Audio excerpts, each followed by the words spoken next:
नमस्कार, मैं हूं सानी और आप देख रहे हैं डीएन न्यूज बिहार झारखंड।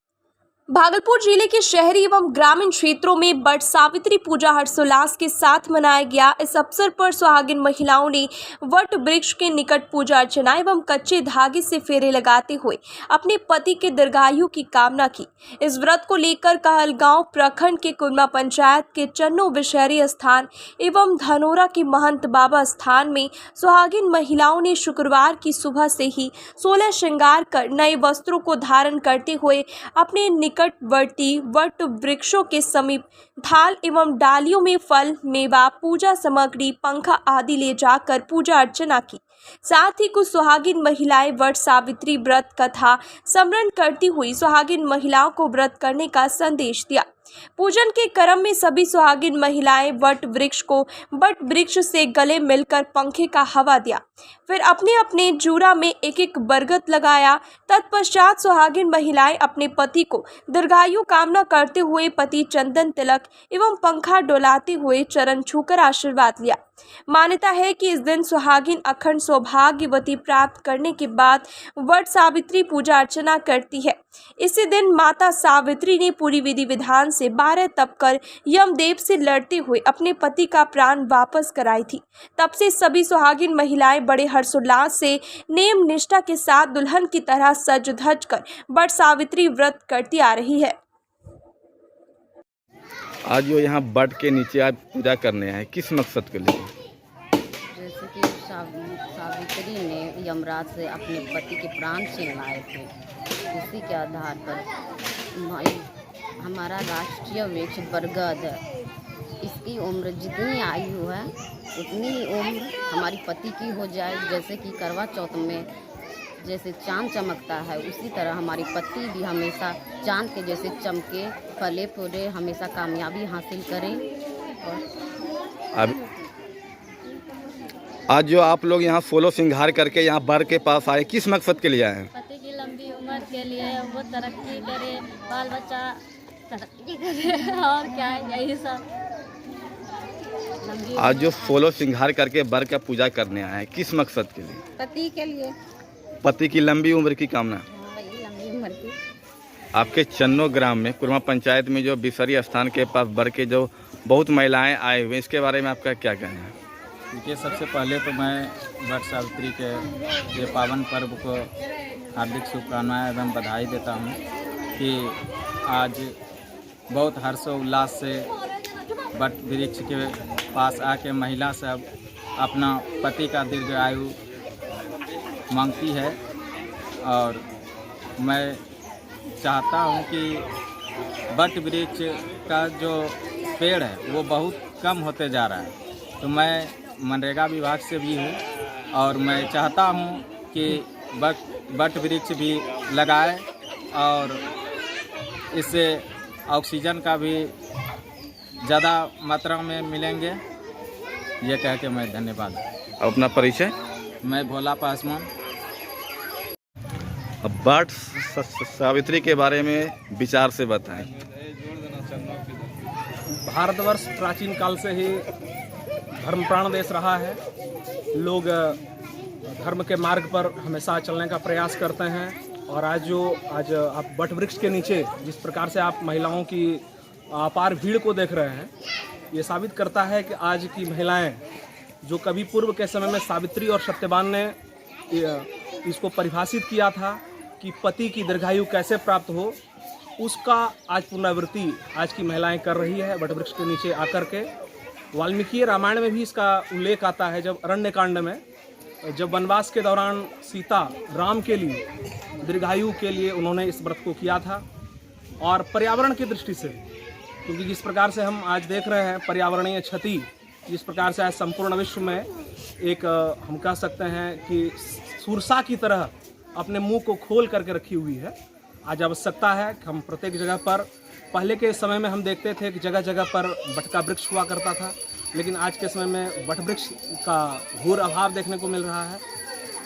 वैज्ञानिक दृष्टि से भी अगर देखें तो सबसे अधिक समय तक जीवित रहने वाला यह पेड़ है।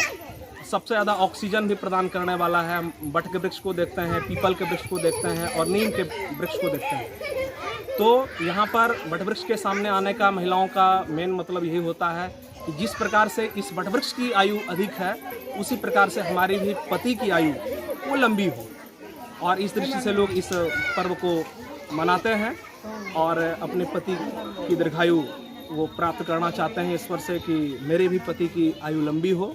और यह ज्येष्ठ मास की कृष्ण पक्षी अमावस्या तिथि को यह मनाई जाती है और यह पर्व त्रिदिवसीय हुआ करता है। पहले त्रयोदशी से महिलाएं इस पर्व को प्रारंभ करती है, फिर चतुर्दशी और तदुपरांत अमावस्या की तिथि को महिलाएं इस वृक्ष की 7 परिक्रमा करके और फिर उपवास को तोड़ती है, पारण करती है और अपने पति को पंखा भी जलती है। इसमें जो भी सामग्री का प्रयोग होता है वो आप देखेंगे तो पता चलेगा कि कहीं ना कहीं प्रकृति से निश्चित रूप से वह जुड़ी हुई सामग्री होती है। चाहे बांस का ही पंखा आप ले लें, क्योंकि वंश वृक्ष भी बहुत ज़्यादा बढ़ता है, फैलता है। इसलिए विवाह के समारोह में भी हम देखते हैं कदली और वंश का समागम देखने को मिलता है। जब मंडप पूजन के दौरान हम देखते हैं तो इससे क्या होता है कि लोग चाहते हैं कि हमारा भी वंश जिस प्रकार से बांस का बिट्टा बहुत तेज़ी के साथ बढ़ता है, केला का बिट्टा बहुत तेज़ी के साथ बढ़ता है, उसी प्रकार से लोग चाहते हैं कि हमारा भी वंश उसी प्रकार से तेज़ी से बढ़े। तो इस दोनों दृष्टि से हम इसको देख सकते हैं। अब अपना परिचय। नयन तिवारी, मैं अभी शोधार्थी भी हूँ संस्कृत विभाग में तिलका मांझी भागलपुर विश्वविद्यालय से, और वर्तमान में मैं सिमुलतला आवासीय विद्यालय में संस्कृत प्राध्यापक के रूप में कार्यरत हूँ। का प्राण लेने के लिए आते हैं तो सावित्री सत्यवान के शरीर को छोड़ती नहीं है और वह जमराज से हट करती है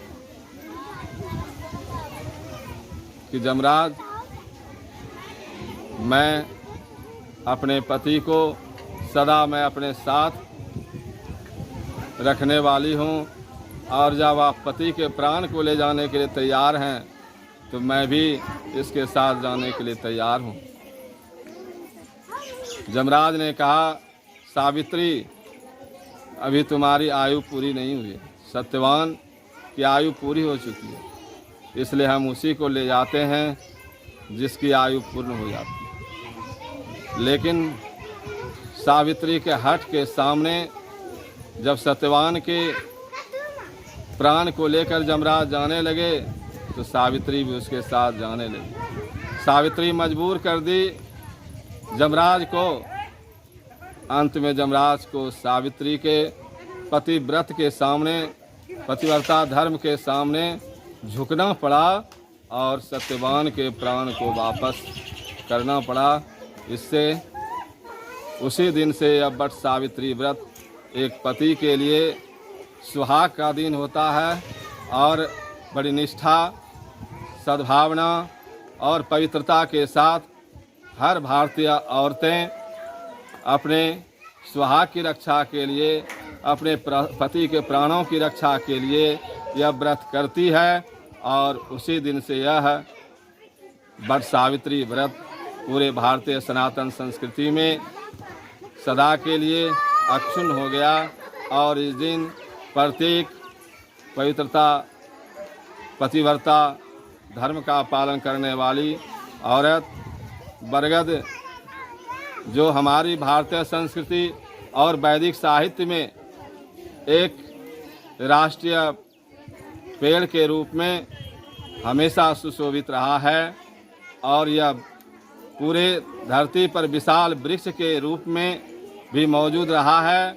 और इस बरगद के पेड़ की आयु भी अजर अमर होता है, यह कभी खत्म होने वाला नहीं होता।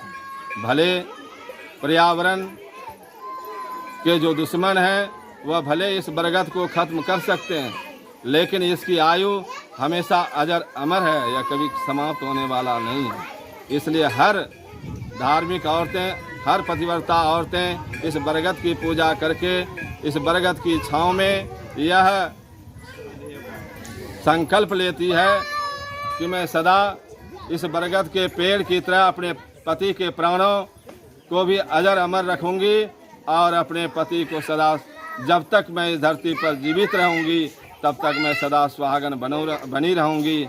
और अपने पति के प्राणों की रक्षा करती रहूँगी। प्रीति।